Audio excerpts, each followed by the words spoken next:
Hello everyone, lovely to see you around here today. So recently I beat the entire storyline leading up to Final Fantasy XIV's first expansion, Heavensward. It was truly a roller coaster of emotions and reactions, kind of like an on and off relationship that's always entertaining but kind of grating. Hold up, have you heard about ExpressVPN? ExpressVPN is the world's largest VPN service provider with 3,000 plus servers in 94 countries.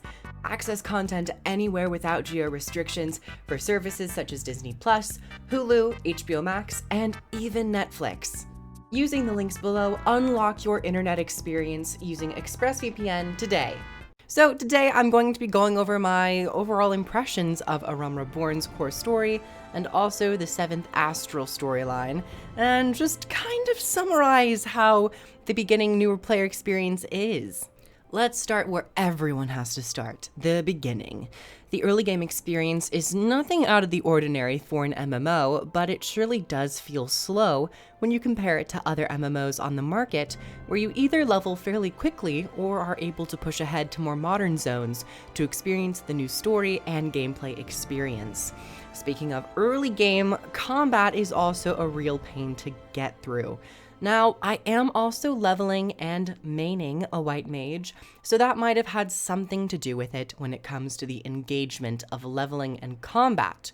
The global cooldown, or also known as the GCD, is fairly long at early level, which makes each encounter feel much longer than necessary.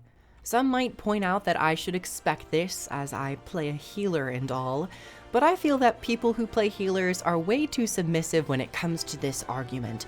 Just because I want to play a healer or a spellcaster shouldn't confine my experience to a slow, trudging, and more mundane gameplay experience than my melee counterparts. The gameplay experience in any game with a tab target system can be improved through lower GCDs or more spells/abilities that are off the global cooldown. Nevertheless, my mid-level experience as a white mage was more enjoyable, and that is when dungeons became my one saving grace with power leveling.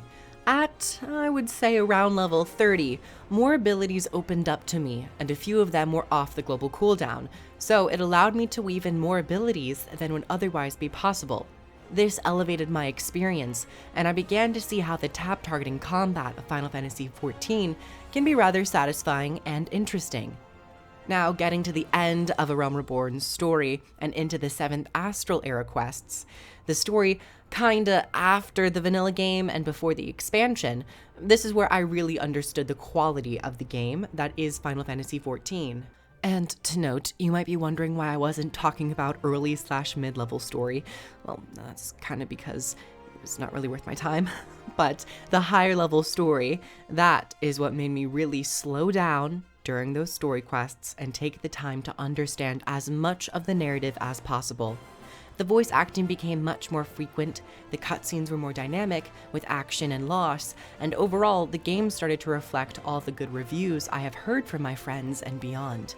I have yet to step foot into Heavensward, but players seem to talk a big game about this expansion, so I am wandering into the expansion with an excited yet analytical mind. Raids! Raids! I just want to talk about this because I love PvE content, and I just recently finished the Crystal Tower raid, which you do have to do for your character to progress into the story. And I had absolutely no idea what I was doing, but damn was it a fun time! It was so nice being able to experience a more classic and solidly defined endgame experience. The boss mechanics definitely wiped me out a few times, but hey!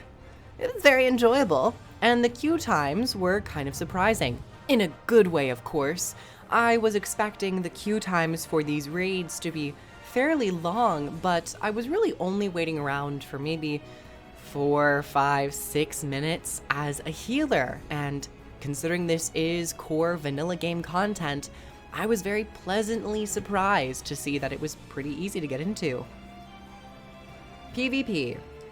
Now, I do want to briefly touch on PvP, as a player who does not have a sub to the game at the moment. The new PvP game mode for Final Fantasy XIV is exclusive to those who have a sub, and I have heard such great reviews surrounding this game mode that it is a little bit disappointing that even at level 56, I am unable to experience a game mode that unlocks at level 30. I guess I understand the idea of not wanting bots to infiltrate a game mode, but the same argument could be applied to dungeons and raids, yet these game modes are accessible to free version players.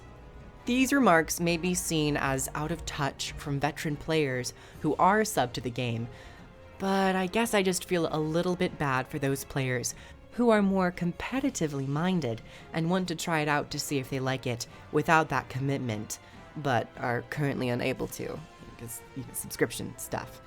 I don't know. Now, for the final topic that I want to discuss in this video, I want to talk about the subscription model. After I complete Heavensward, I will no longer be able to continue on unless I get a subscription. Depending on how I like Heavensward, I may even sub to continue my adventures in Eorzea. Now, I really believe that mandatory sub games are kind of a thing of the past, and should be held to a greater criticism due to their format and economic funding. But from what I have played at later levels and what I've heard from the community, it seems like Final Fantasy XIV is truly deserving of a sub model. Though, there is always a voice in my head painting a magical world where all sub-based games were more optional. For now, I will approach the end of Heavensward with the openness to possibly subbing. And that's been my overall experience of playing Final Fantasy XIV on a free-to-play trial account.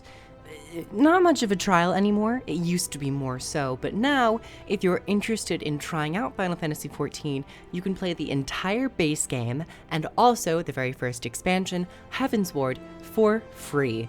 I would personally recommend trying it out, but I would caution newer players, as many people cautioned me when I was starting Final Fantasy XIV, that the early game experience can be a little bit more of an acquired taste and a little bit slower depending on the job and class that you choose to start off with. I think playing with friends is a great choice for any MMO, but particularly for the early game of Final Fantasy XIV, playing with your friends, streamers, content creators is probably the way to go. The one thing to note about questing along with friends is that when you're doing the main story quest, you can't actually do it with friends, you have to do it solo, which I'm not a huge fan of. It does kind of isolate and segment group play a little bit more than maybe necessary, but it is what it is. Thank you all so much for coming on by today. If you are interested in supporting the channel, we have a Patreon down below where you get early access to videos and can recommend videos. And if you are interested in VPN services, ExpressVPN is down in the description as well. Otherwise, subscribing, liking, commenting is lovely, but I assume you have all been on the internet for quite some time and know what to do. Thank you all so much for coming, and I will catch you in the next video. Bye, everybody. Mwah.